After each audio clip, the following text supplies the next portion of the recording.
Hi, everyone. Welcome and thank you for joining us for this week's LawCats Live. My name is Megan O'Leary. I work here at the College of Law as the Director of the Alumni and Development Office.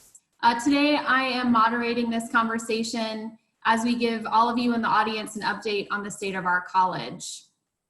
The audience, from what I can tell when I was looking at RSVPs, it's a good mix of alumni and friends, faculty, staff, and students. And so we'll do our best today to cover a range of topics that are useful to all of you. This is part 5 of a weekly series that the Alumni and Development Office launched earlier this summer, where we're highlighting faculty leadership and scholarship and talking about hot topics of interest. We're gonna be continuing this series throughout the school year. We'll be moving it to once monthly. And so stay tuned for all of our upcoming topics. You can check our calendar or our website. We've recorded all of these sessions, so if you've missed any of them, you can catch them on our website. They're also posted on the College of Law YouTube channel. So I'm gonna give a little background information on where we are now and how we got here. And then really we're just gonna jump into questions today. I asked our panelists if we could just jump straight to the Q&A. So if anytime you have a question for any of the panelists, go ahead and drop it into the Q&A function at the bottom of your screen. I'll be moderating the Q&A throughout the time here today. So some short background for all of you. You probably already know a lot of this, but just to set the stage, back in March of 2020, all classes for the University of Arizona were moved online for the rest of the spring semester. And all of our events and our big social gatherings were either canceled or moved online as well. Dean Marc Miller quickly formed both a new safe return committee and an online teaching committee here at the College of Law to really help us plan, support, and prepare to respond to the demands and the needs of our teachers and our students. So that's what we've been doing all summer long. The school year starts for us here at the College of Law on Monday, August 17th, so it's right around the corner. New student orientation for us begins next week. So I will briefly introduce our panelists, and then we're just gonna jump right into the questions. A reminder to the panelists to try to keep your answers brief. We want to get to as many questions as we can here today. So on the panel is Dean Marc Miller and 2 of our faculty leaders of here at the College of Law and of our new Safe Return Committee, Associate Dean Teresa Miguel-Stearns and Associate Dean Jason Kreag. So Dean Miller, first question's gonna go to you here today.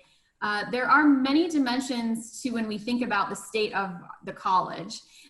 One big factor is that the university has made the decision to open for classes this fall.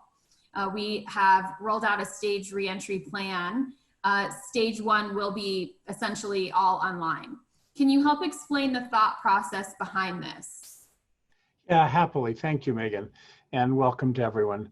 I mean, Megan's right. Normally, if we were doing a state of the college in early August, I would be talking enthusiastically about the incoming class, and the class looks great, and we'll come back to that later, talking about our wide range of programs, talking about new colleagues, including Teresa Miguel-Stearns, and we'll talk some later about that too. But I think you're right that the elephant in the room, the question everyone has is, how are you opening? How was that decision made? How did you come to that? I think the first point to make, and it's a really important one, is that neither for the U of A nor for those of us at the college thinking through this has this been easy.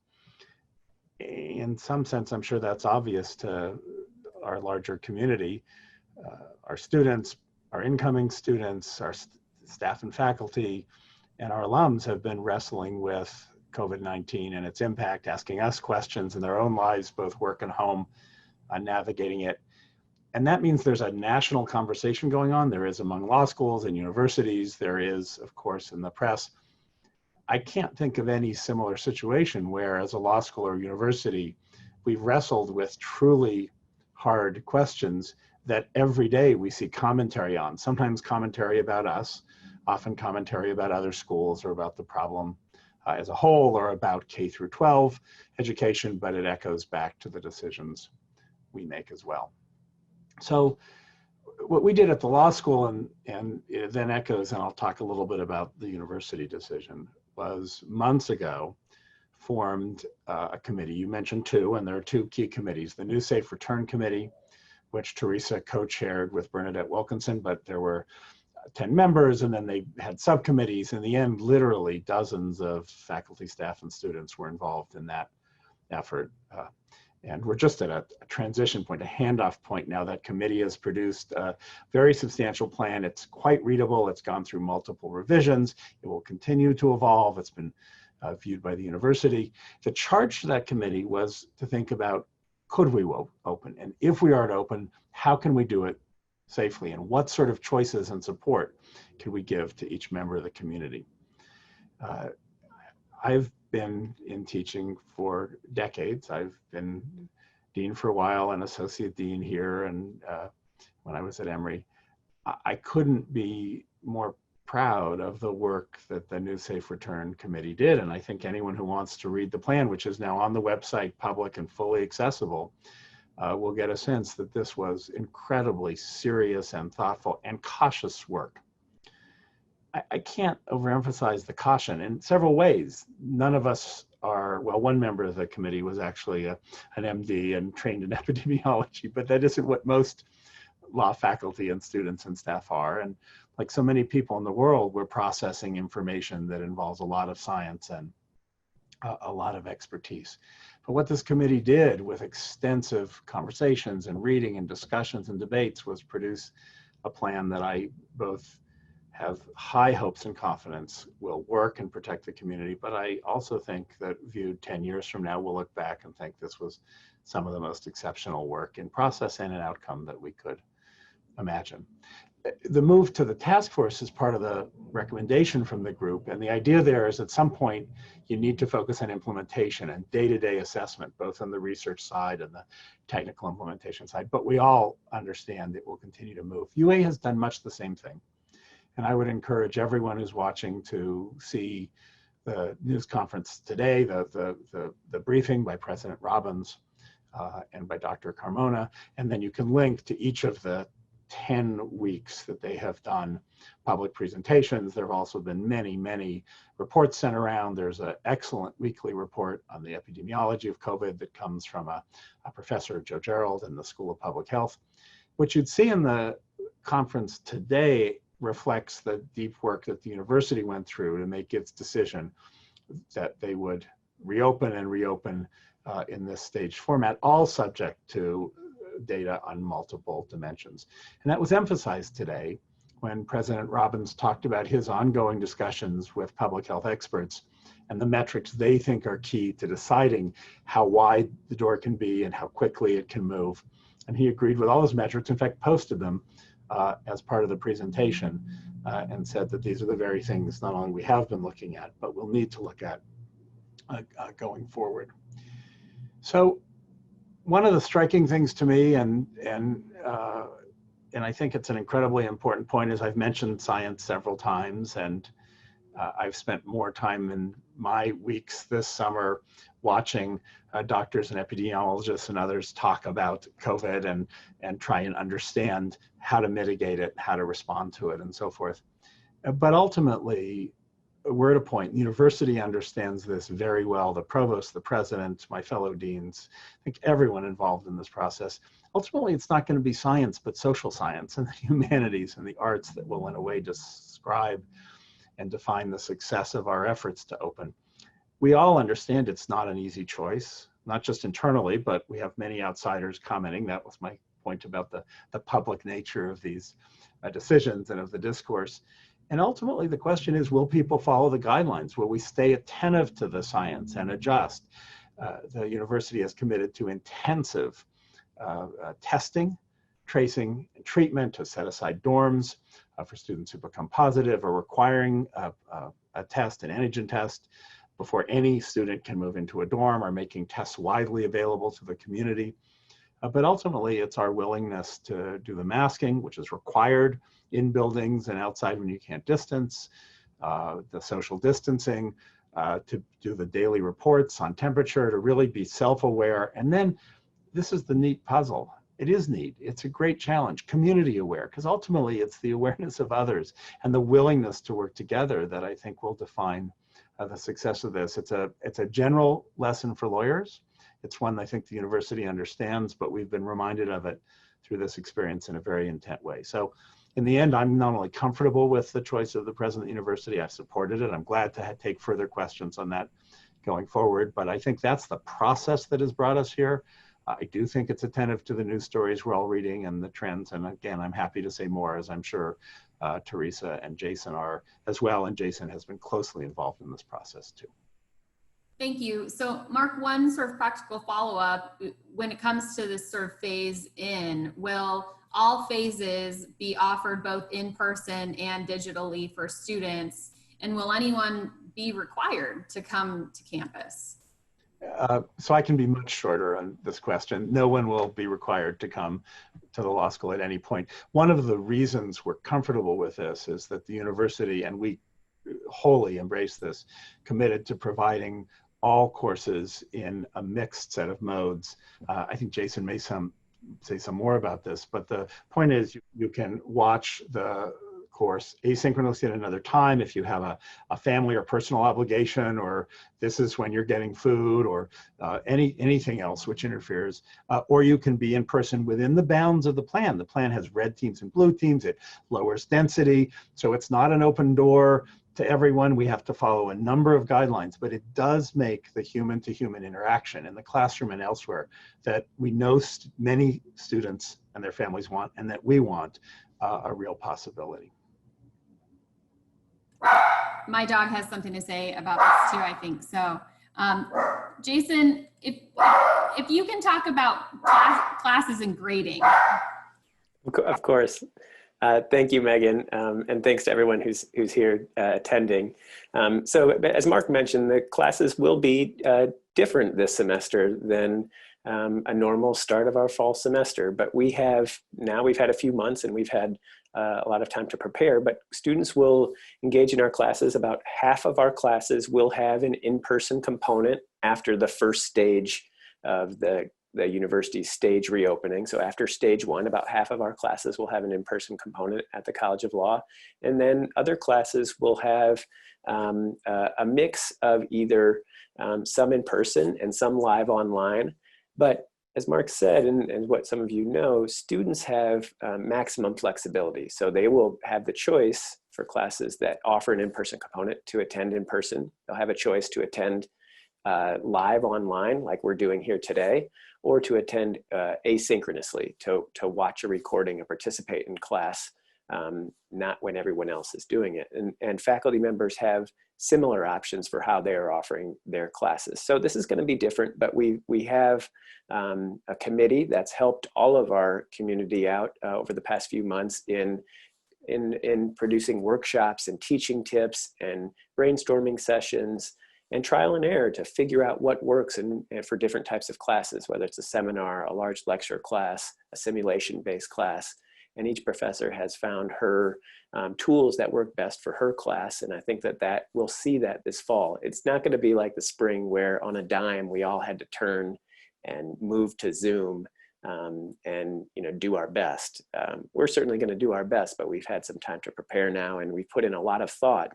Whereas most summers, many faculty members will spend almost all their time researching and writing, working on other projects. This summer, most faculty members spent most of their time thinking about teaching and how they're going to deliver their class. And I think we're in a good position to deliver some outstanding classes as a result of the work that we've put in. And with respect to grading, many of you will know that when we moved in the spring to fully online classes, we made a quick change to a mandatory pass, no pass system for our college. And it turns out most law schools made the same decision. The vast majority of law schools made the same decision at that time. Now today, what we've done this summer, we've returned to our traditional grading system, and every law school that we know of has also made that same choice to return to their traditional grading system. However, we have had a very active, and we are still having a very active discussion as a faculty. We've had one faculty meeting already. Our curriculum committee is meeting this afternoon. We have another faculty meeting scheduled for that will happen next week to discuss how we can modify our grading policy to accommodate what still will be a very bumpy semester for several members of our community. So I don't know the final answer, but I expect that we will be able to modify our policy in some ways to account for the very real challenges that some members of our community are going to face. And our faculty has been engaged in this, and the conversations have been thoughtful. We're taking into account a range of perspectives from employers, from students, and the student perspectives are not uniform. Many want mandatory pass-fail, many absolutely don't want mandatory pass-fail. And what I can say to the community is that our discussions have been thoughtful, very, very detailed, and I think we had the same goal in mind, to provide at least a response to the very real challenges that some members of our community will have. And hopefully we'll announce this, what will become the policy very soon.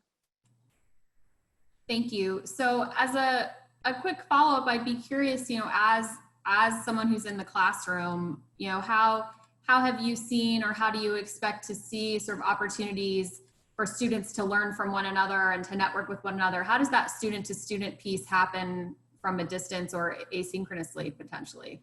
This was one of the things that I thought was the biggest challenge when we moved to the spring, and one of the things I feared missing. It turns out there are ways to do this, and we've figured out some ways, and we have to adapt. But for example, in the class I teach, there's an on-running chat. I taught a very large class in the spring. I'll teach a large class this fall. There's an ongoing chat among students, posting questions to me and to each other, and they're talking with each other in this chat, answering questions and responding and pointing to different resources. And I find that I can't replicate that in the real classroom, because it would just be a bunch of chatter happening out loud.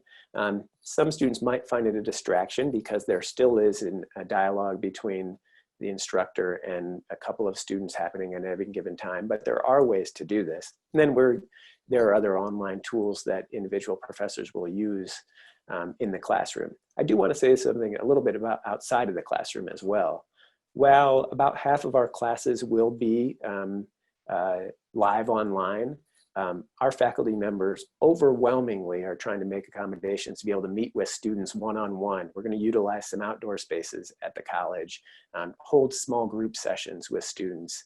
And these things I think are very, very important, particularly to 1L students, but also to our upper level students, to maintain the sense of community that we have here at the College of Law. And our faculty members are eager to do these things. And so even though half of our classes or so will be live online, there will be ample opportunity for in-person engagement after stage one of the university's staged reentry.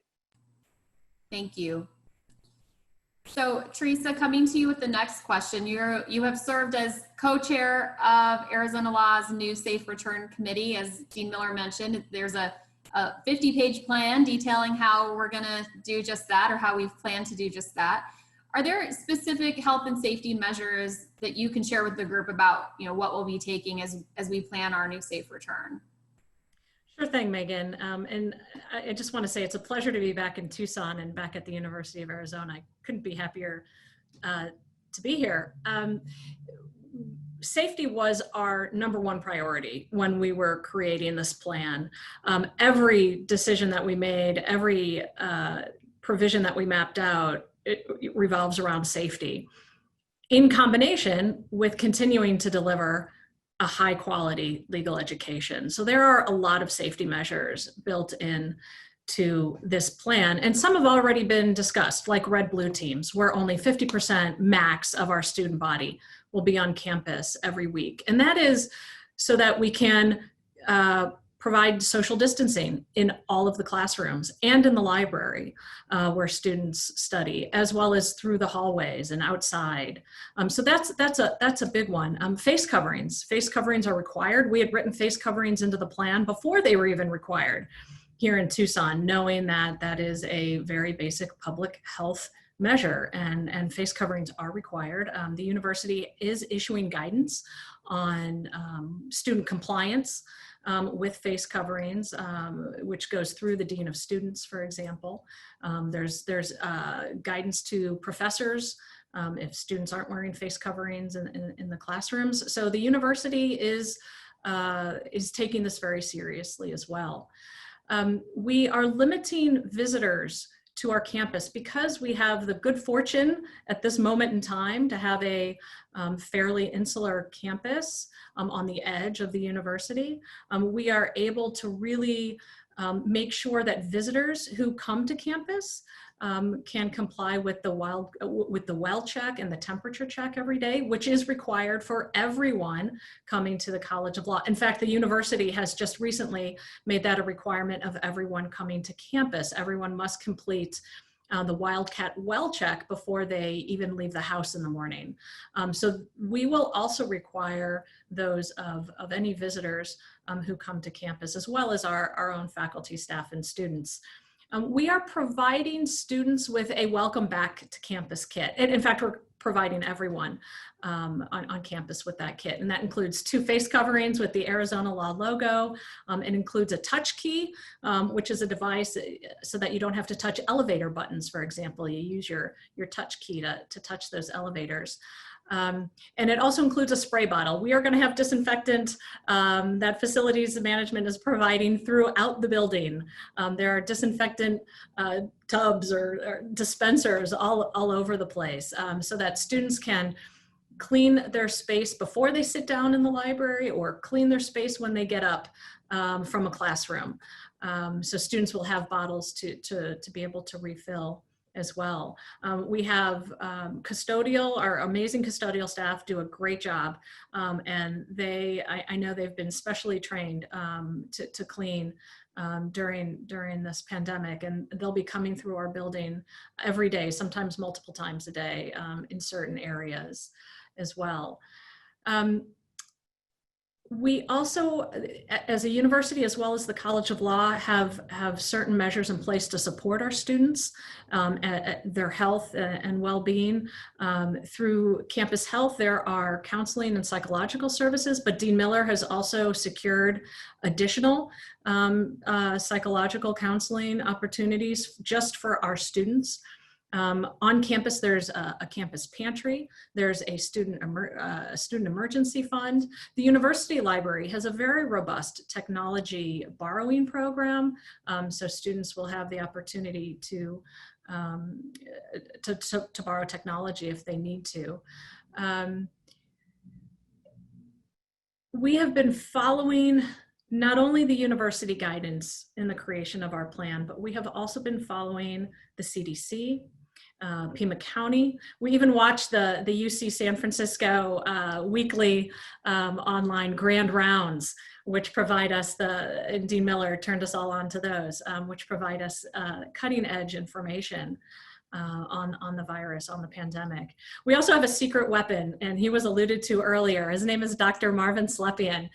He happens to be a second-year law student, so we've been able to recruit him into our planning. He is also a Regents professor at the College of Medicine and the College of Engineering. He's also working with the College of Engineering on their plan. So he has just been a real force for us in terms of creating the safety measures around our plan. He is a trained virologist. He studied under Dr. Fauci. He worked on HIV, which turned him onto cardiology, and so now he's a leading cardiologist.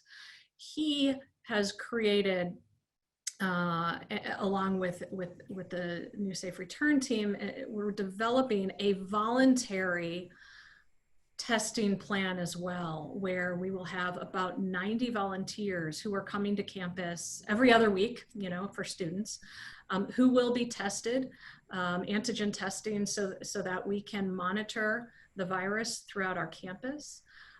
It is completely voluntary. It is through the Institutional Review Board, so that we're complying with privacy standards. We've got privacy experts on our testing team, like Professor Bambauer, who will be helping us with those issues.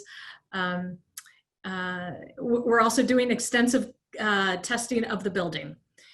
So this is separate from the cleaning. This is actual testing of the physical plant to make sure we're keeping it safe.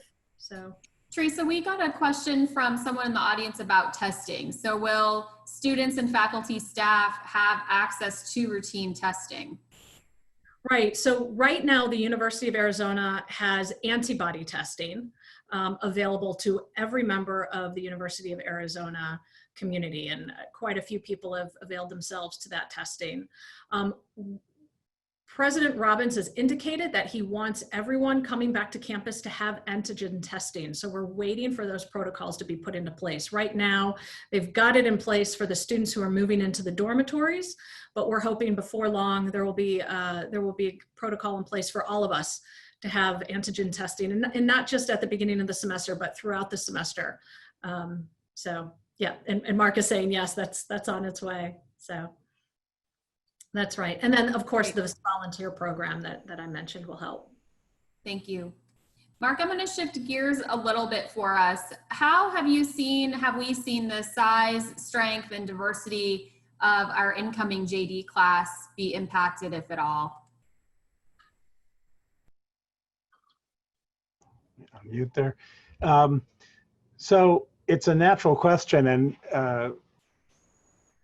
it wasn't exactly funny, but there were members of the faculty and staff who wondered if, given the strangeness of our times, we'd have any class at all. In fact, we've got a fabulous JD class coming in, very much in line with modern size. I expect at this point, and I don't think we'll be surprised, that there will be around 126 traditional 3-year JDs, and a small number fewer of the international JDs in the 2-year or 2-year plus program, just because of immigration restrictions. So people who aren't already in the US and with a visa status have either had to decide to start at a distance or navigate borders. Probably 12 to 14 students in the end will start in that program.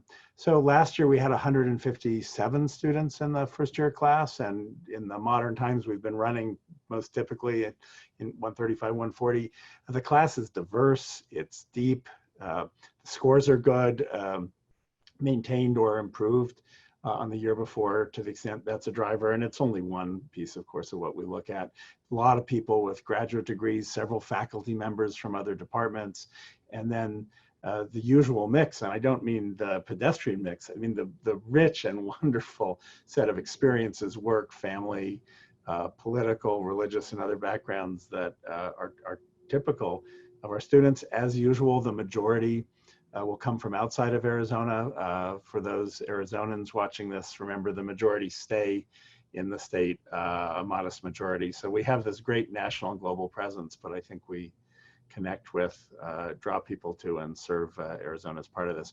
The LLM and SJD classes are also looking great. And then it's worth mentioning, we have students getting an undergraduate degree not only here on campus, where we expect several hundred new majors to join us, but a very vibrant online presence. We think we'll have 100 new students in our online master's degree for non-lawyers. And then, as many of you know, we have programs, dual degree programs overseas, the biggest and best known being our dual degree program in Qingdao, China. That's actually increasing in size. The graduates there have been doing well, the students have been doing well, and we expect 125 students in the fall class in that program to grow ultimately from 400 to 500. So in terms of students being interested in the law, the traditional JD program and beyond, I think rationally and wisely, I think lawyers are desperately needed now and will be in the future. We're seeing just great demand. Thanks.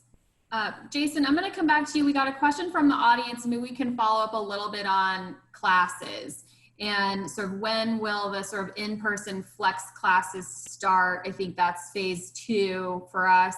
And then within how we're thinking about red teams and blue teams, will professors also be split in a team? So are they on a red team or a blue team as well to alternate being on campus? Those are great questions. Right now, we expect that the stage 1 will be at least a couple weeks at the beginning of our semester. It could be longer. We heard from President Robbins this morning that he and the university will look at what's happening in the community. But I would expect, at least right now, a couple of weeks before we can enter stage 2. And what that means is we have some small number of classes that will start at the beginning of the semester for which we will have in-person activities. And the college has prioritized our clinical classes and our externships. So students who are taking those courses will have the opportunity, if case needs require it, and if we can do it safely, to have some in-person activities starting in stage 1. The vast majority of classes, that won't happen until stage 2, which will be sometime within the first couple weeks or so of the semester. But we have to take that guidance from UA centrally. The college doesn't get to decide that. And then with respect to red-blue, no, it's just the student body that will be separated into these 2 teams, primarily, as Teresa mentioned, for the ability to do physical distancing in the classrooms. But we want the professors who are able and interested in teaching in person to be there in person as much as possible. And so they will be there, but the student teams will flip-flop each week of the students who are able to attend their classes in person, and the other week they will attend live online. And then as I mentioned, I think at the outset, there will be some students, and students have the flexibility to do this, who will just elect to take their classes live online for the entire semester. And the university has been consistent on this point for months, that we need to offer our students maximum flexibility so they can engage with their coursework in the ways that their lives permit them to. And so some students, I expect, will exercise that option and not just come to campus, on their colors week. A follow-up to that, another question that we've had come in, Teresa or Jason, I guess you can flip for this one. Has there been any thought or advanced planning about the spring? And are we considering sort of expanding online availability? Are we looking ahead to the spring at all at this point? I'm happy to try it. I mean, what I could say right now is that we've spent a lot of time focusing on the fall, and we don't know what the situation will be in the spring. I will say, though, at the College of Law, for now several years, we've been building very high quality online courses before COVID even existed. And so we had a foundation to start from that other colleges didn't have. And I think that's a plus for us. I think that's a huge resource that we have. And I expect, if this continues, and if we have to toggle back and forth between stage 1 and stage 2 and stage 3, every month the college is building and improving on a strong foundation. And I think we're in a good position to do that. But like anyone else, I don't think I can predict exactly what will happen come January. Mark or Teresa, maybe you have something else to add?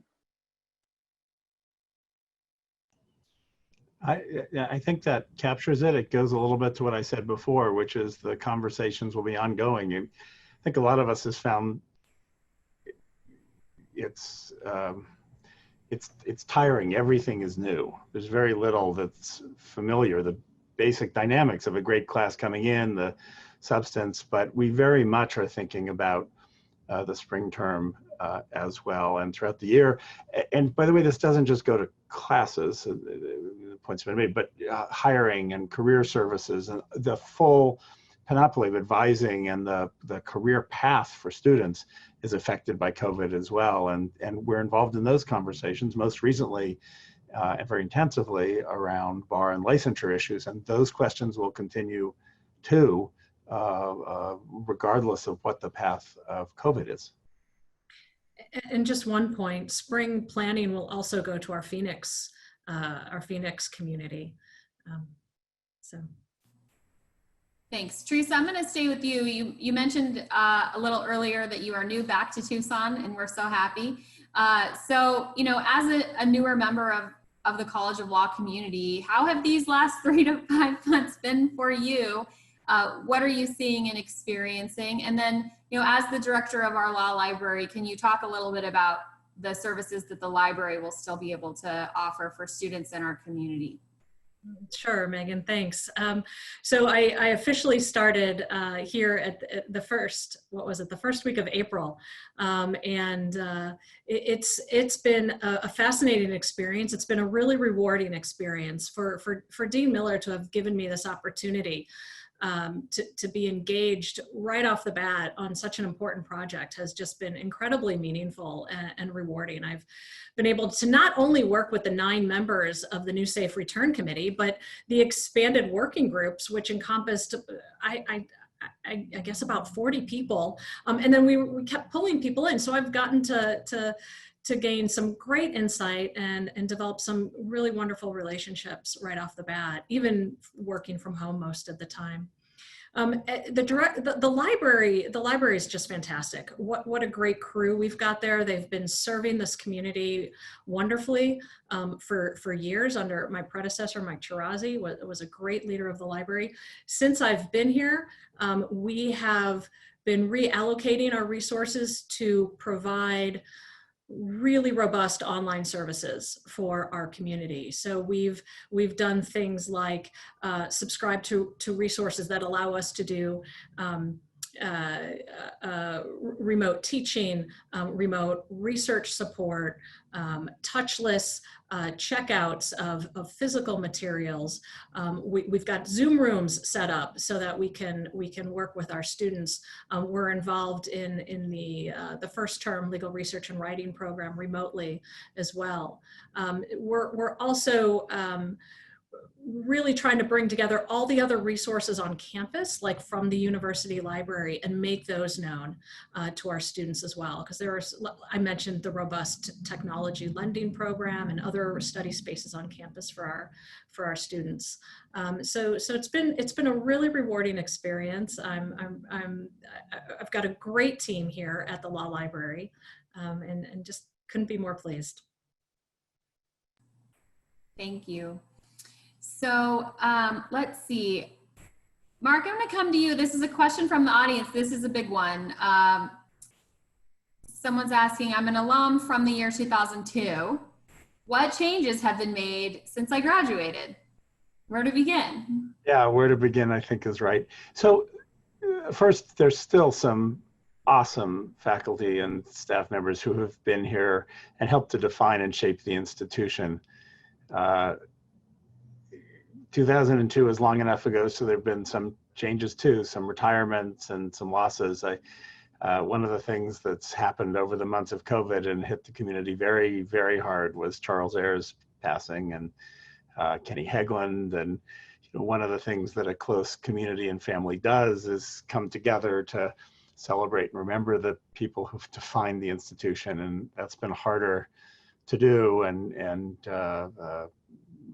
One of the real deep and sort of profound challenges of these times. But in terms of the experience students have, there's a much, much broader clinical program. There's a very good clinical program then, but it was just emerging. Kenny and Andy Silverman had over time helped to build and nurture that. We have a very wide array of clinics. As I said, most of the faculty are new, and we continue. Eunice Lee is just joining us now, fabulous immigration scholar, also a trained anthropologist who's coming, so a very rich field of new energy. Teresa's arrival in April. I mean, she has gotten to know all these people.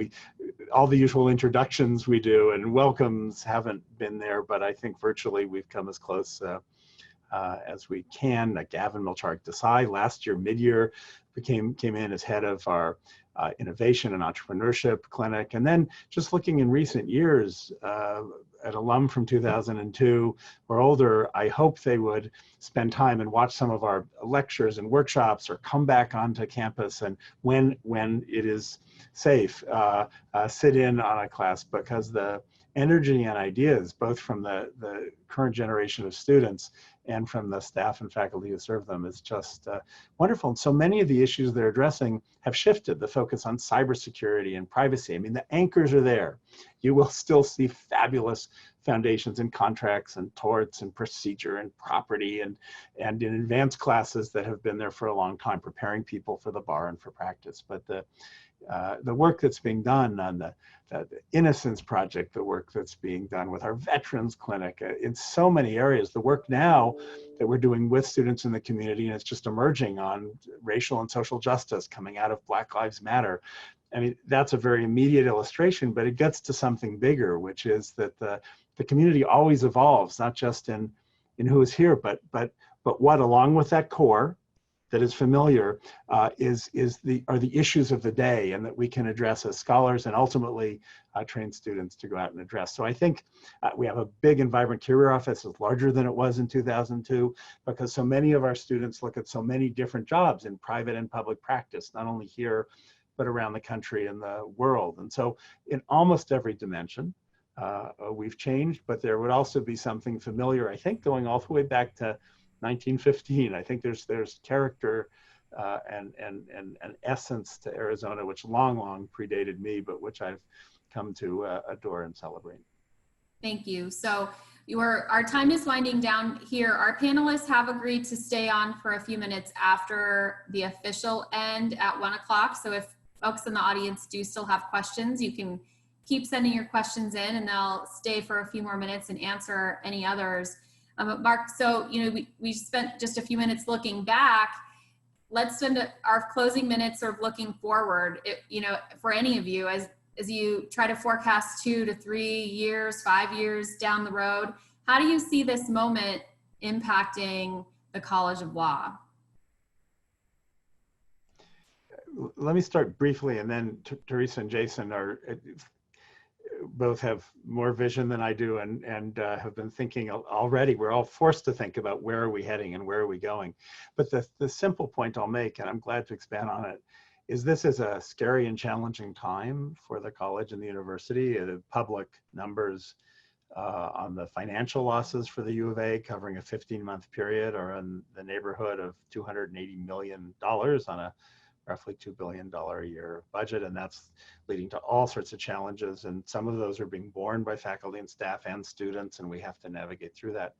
But I think it's not just having drunk the cactus Kool-Aid. I truly believe that this law school and this university are as well positioned as any. And there's, by the way, external analyses that confirm this because of the diversity of our programs, the move to online, the diversity of our community, and how that reflects with the modern world. So it is a scary time, but I think in 3 years and beyond, we're wildly well positioned to navigate both law and the larger higher ed universe.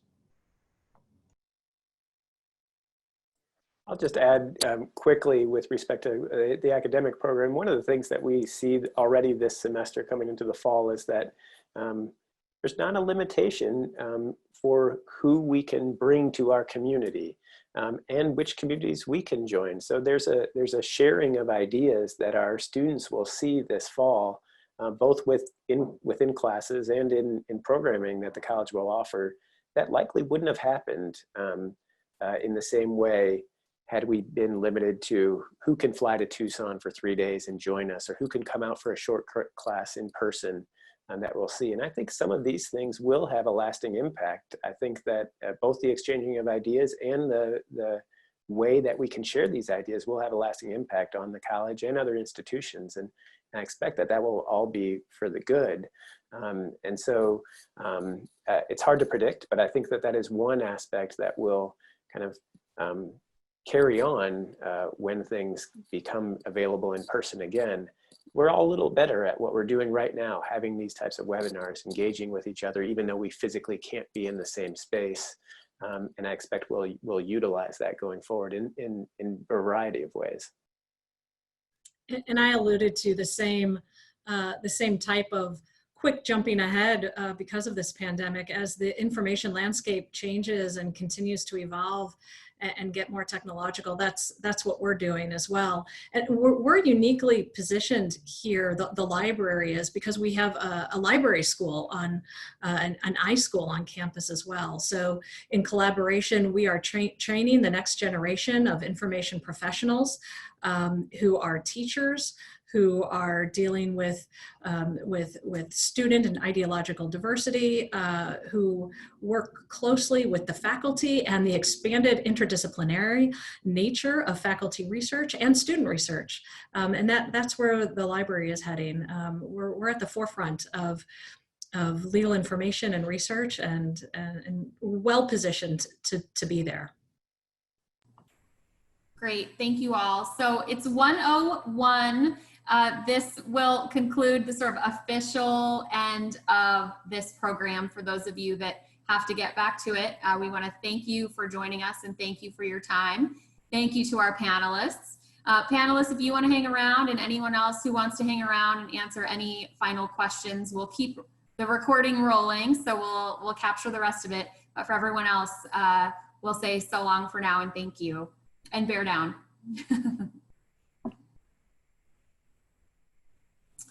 Okay, so we will keep talking here.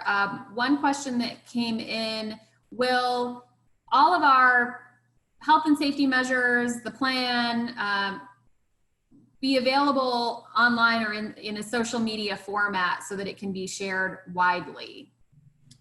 Well, the plan already is available online. I think Karina put into the chat window, yep, there it is, the COVID-19 response information webpage for the law school. That has a direct link to the page, to the plan, which is available in 3 formats for the world to see. And all of these safety measures that I described are laid out in that plan. And I will emphasize that is an evolving plan. So what you see this week will probably change slightly and possibly dramatically, depending on how the science changes and the university changes. That is a living, breathing plan, but it's available, open access. Great. And I would imagine that we'll be seeing more and more from our marketing and communications team with social media posts and reminders about how to return to campus safely when it's time. So Jason, I'll come back to this one question we had saved for earlier. Maybe you can talk a little bit about the class of 2020 and the challenge, some of the challenges that our newest alumni have had to face as they graduate. Yeah, like everyone, they didn't face the normal last semester of law school. They concluded in this remote fashion, didn't have the traditional commencement celebration. I'm still saying goodbye to to some of my students who have transitioned via email and phone calls, and I know other faculty members are doing the same. And that is just the nature of today. And hopefully we will have a proper celebration in person at some point soon. But they are facing some challenges that we can't predict. The changes with respect to employment are difficult to predict. A number of students in our class have already secured outstanding positions, and they're well on their way to starting successful legal careers. But there are and will be some bumps along the road. Just for example, thinking about the bar exam, several of our students, a few dozen of our students, sat for the bar exam in person in Arizona just recently. But Arizona is also offering an online bar exam in October. Other students elected to not sit for the bar exam then and to wait till October or even February to take it because they weren't comfortable sitting in person. There are very rich discussions happening throughout the country about what may happen to the bar exam. Will it be online for everyone? Some states are doing open book bar exams. Some states are exploring diploma privilege. And we at the college have been a part of these conversations as well. And I think that might be one thing that changes. But with respect to our students, I think those are 2 huge disruptions that they've faced with respect to employment and licensure, getting to become full members of the bar. We have a great team who supported our students through this and try to give them the most up-to-date information every time we gather new information. I've heard from many students who have talked about specifically Amanda Bynum and the role and the job that she's played in supporting our students as they're going through the bar preparation and bar test. And that's been comforting and encouraging, and I'd expect nothing less, but it definitely is a difficult time for students who are becoming attorneys at this time.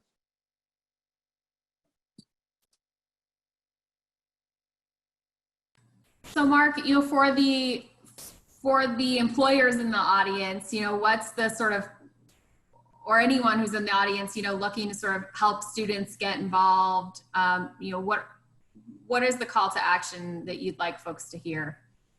So I think employment is a great place to start. Obviously, if someone needs a wonderful young lawyer, we've got many to offer. But there's so much people can do in terms of being aware of jobs, advising students, working with our career office, working with you. Megan, if many of our alums know you, after a couple of years, others are still getting to, and Megan can connect people to the career office. I think that kind of advice, in part because those who are in practice are seeing where the changes are coming, where demand is going up or going down, and we're seeing it's noisy. It's not obviously in one direction or another. We're talking to firms all the time and talking to government agencies, and what we've seen is changes, but we need to know about those changes to best advise the students. So that's a very direct kind of engagement. The needs of the students are great. People can reach out to us to support the students in a variety of ways. And again, I think you're a good place to start that. Can I take 2 minutes and answer a different question? Please. Which is one that was posted and I answered privately, but others may have more interest, which is how can you be online and do all that you're doing given that the ABA standards, the regulations that govern us are so restrictive? The ABA Council on Legal Education has been categorically supportive of law schools, us and others, in allowing us both last spring and going forward to not ignore the standards, but ignore them, put them to the side. We issue short reports explaining what we're doing. We update it as those plans change, but the council and the Department of Education behind them understand that we all have to navigate in a different way. So we read them, we know them backwards and forwards, but there is not one decision we've made about safety or opening that's been driven by standards. And by the way, that's something I said upfront to the community even before the council acted, and it's an important point to make. Thank you. So I don't see any other questions that have come in the chat. So maybe I'll just sort of open it up for any sort of closing thoughts from any of the panelists or any final reflections for the group for now. So I'll just take a minute. I thank you for everyone who's still on and who, which is quite a few, and who joined us. Every member of our extended community knows that they can call me or the school if you have questions. If you see a story that you don't understand, if you've got an idea and want to share it, Megan, building on the call for action you asked for, it's something to me that goes back to what's essential about Arizona law has been, and I expect will be. So I hope people will reach out with questions, suggestions, concerns. We know there's stories out there all the time. We know there's a lot of concern and thought and decisions that are going into individual choices about returning all the questions we've discussed about opening. So I just can't emphasize enough that we're trying to be transparent. We'll continue to try and do that. Posting the plan is just one illustration of that. But if people have questions beyond what they see, just please do not hesitate to call. And thank you for taking the time today. Great, thank you. There's one last question that just came in, and Teresa, since we have the library expert on the panel, I'll ask you. So there's a question about access to the library, in part because it's a federal repository. Mm-hmm. Right. So if there are people out there who need to use the library because it's a federal repository, they should email us. Most of the materials that we have are electronic, so we can direct them to those electronic materials. If there's something in paper, we can scan them and send them to anyone. We have a robust scan-on-demand program for our College of Law community, and we can do that for federal depository materials as well. So we we are still open. Our physical doors may not be open, but we are working hard. We have a staff coming into the library to work and to serve our patrons. Thank you. Great. Okay, well, thank you all so much. Thanks for all the attendees who stayed on for the bonus round of questions. And we will see you online and hopefully in person soon one of these days. But thanks for joining. Have a great afternoon.